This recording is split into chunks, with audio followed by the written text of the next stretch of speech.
Okay, what's up? I'm sitting here with Rollie. All right, I made it back over to Camden today, and I asked you about if you knew this girl that I'm looking for, Diane. Mhm. You said she maybe looks familiar. Yeah. All right. Can you give me a little history about yourself? Where you're from?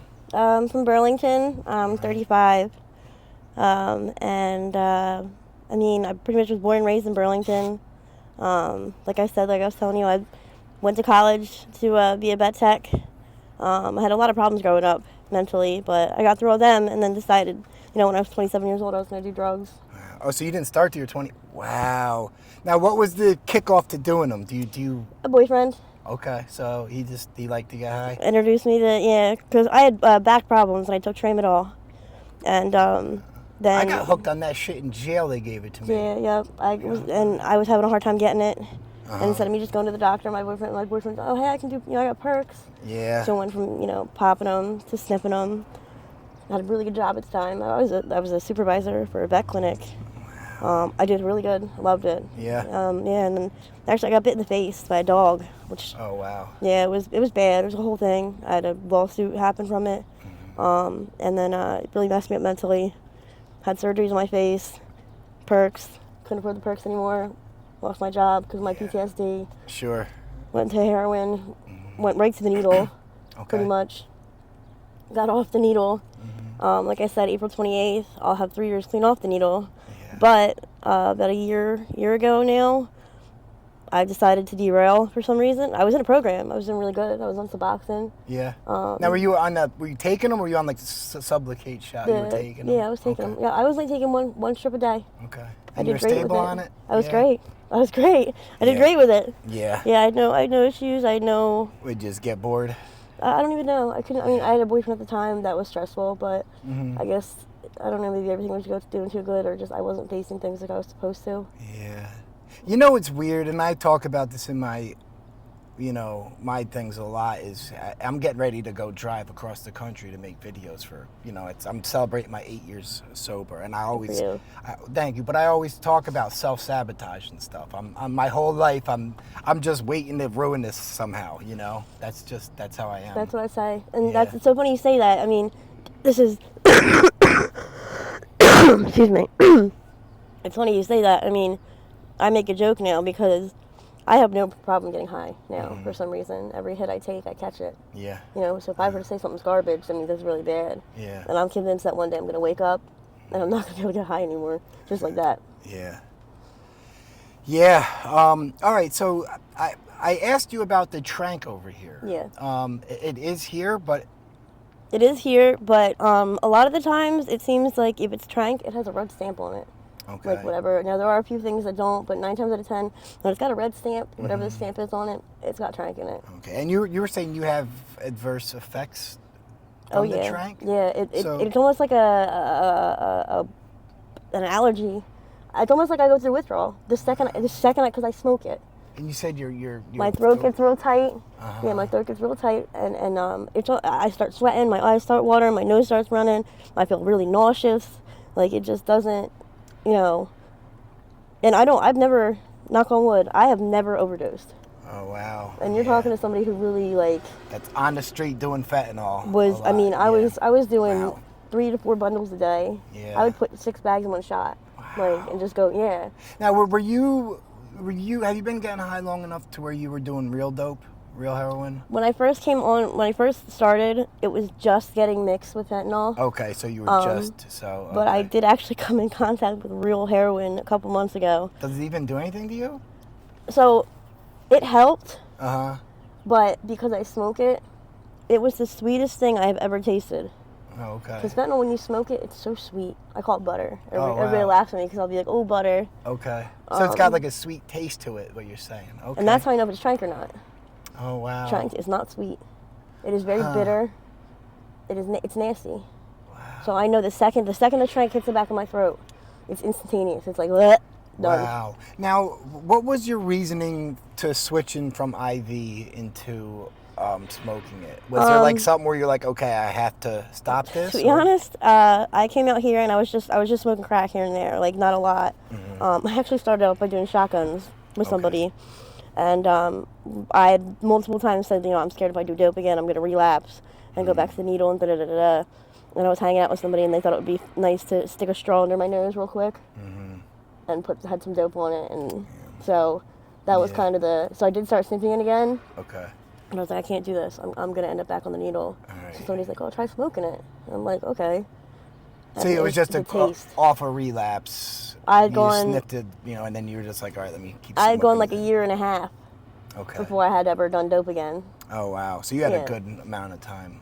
Okay. In between, yeah. I was doing powder here and there, but just to, you know, but yeah, it's been a while since I did dope, and I was setting up my stem, and I had my head down, and he stuck the straw under my nose on it, and he, boom, that was it. Wow. Now, are you guys finding that the crack is cut with fentanyl out here at all? Yes. Okay, that is. I tested it. Oh, wow. wow. I tested it. Wow. Mm-hmm. Okay. Yep. And if because I usually always smoke them together. It is rare that you will see me smoke crack by itself. Okay. But the times that I do, I can tell right away if there's fent in it. Because I'm obsessed with that taste. Yeah. The fentanyl and it's taste. so dangerous for someone that's just, let's say, a crack user that doesn't do opiates. Yep. That's a death sentence. Yeah. Yep.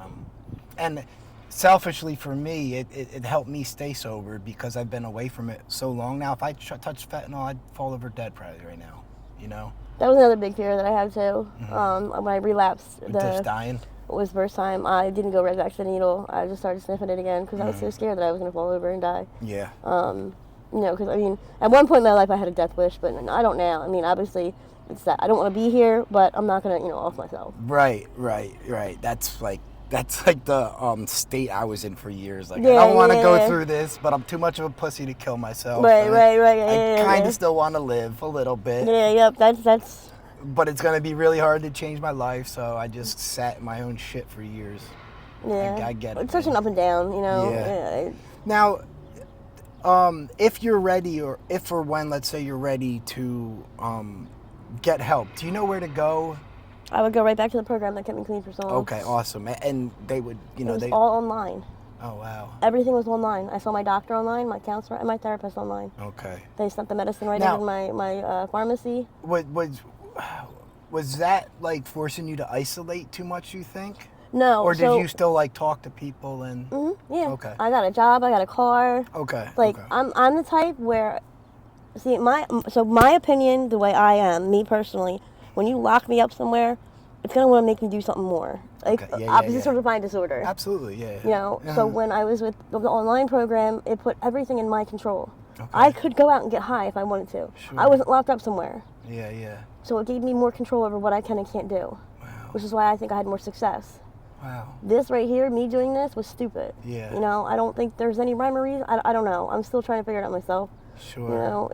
Do I just like getting high? Is that what, But I didn't use the drug until I was 27 years old, so. No, I wrestled with that too. Like, why am I keep doing all this dumb shit? And at the end of the day, even now, 8 years clean, I just like getting high. I love being high. I have a phenomenal family. Yeah. I come from a great family, all that stuff. Yep. It just shows that addiction doesn't discriminate. Right. Take anybody out. Crack. There's such a stigmatism. Yeah. And I was one of those people. Yeah. And then I started doing it, and I was like, wow. Yeah. Like, I see this now. It's one of those drugs you have to respect. Oh my God, yeah.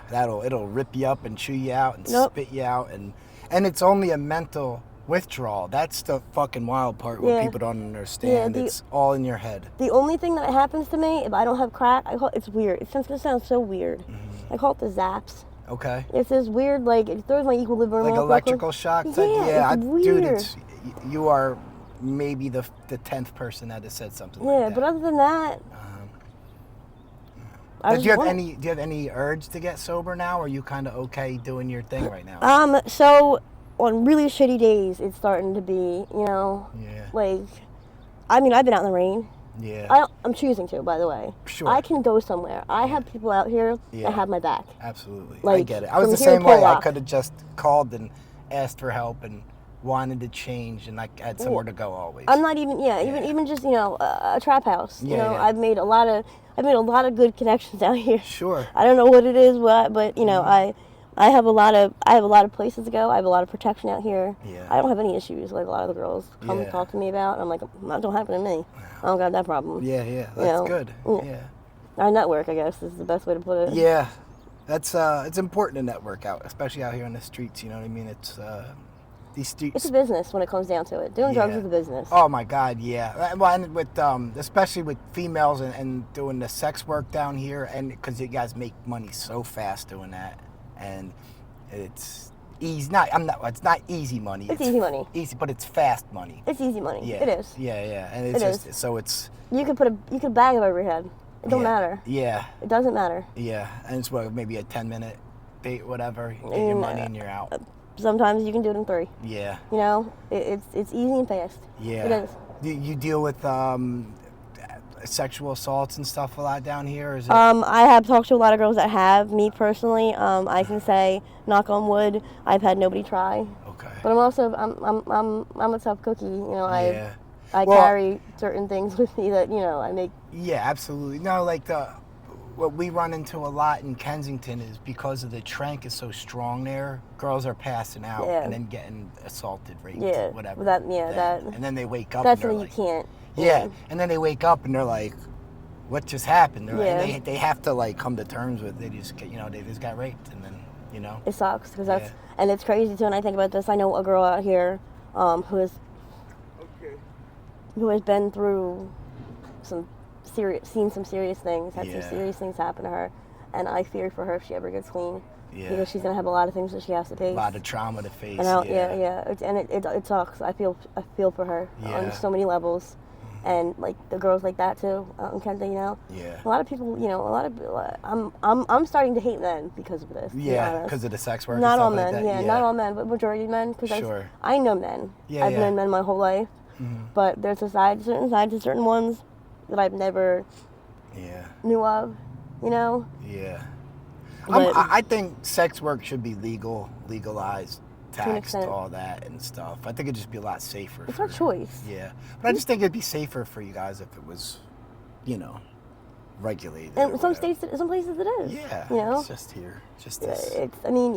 Obviously it's not the greatest thing. Where I tell customers, they're like, "Oh, you're so bubbly." I'm like, "Well, what am I supposed to do? Sit here and be mopey and miserable?" Well, yeah, most of the girls like that. Well, I'll have to tell you, Quick question about it. Are you one of the ones that does the online work, or is it more just? I've done both. Actually, I've done online out here, and legitimate company. Now, what is, I guess, best for you? How what's the best way or whatever? I like the online company. It was just the company that I worked for. Okay. They did everything. I never did nothing. All I did was show up. But they take what, like 30% or whatever, or something like half of every. That's what my issue was. Wow. Yeah. So, but they did everything though. Yeah. They said all that. They were your pimp, pretty much. I like the word agent. Yeah, because I'm just hear the meaning word pimp, yeah. But yeah, it does sound awful. More or less, yeah. They were controlling you. Yeah, more or less, yeah. But it was way more lax than you thought it would be. It's a lot more money online. I had a place to live, right? Yeah. clothes, a car. Yeah. Food all the time. But yeah, it was more so the environment. It was a joke. Yeah, I got you. Now, if I was to be, am I in the right area if I'm looking for people to interview and if I'm looking for this girl? What would you? I mean, I've seen her out here. Yeah. I go in between here and like Shelton. Okay. That's my area that I walk. Okay.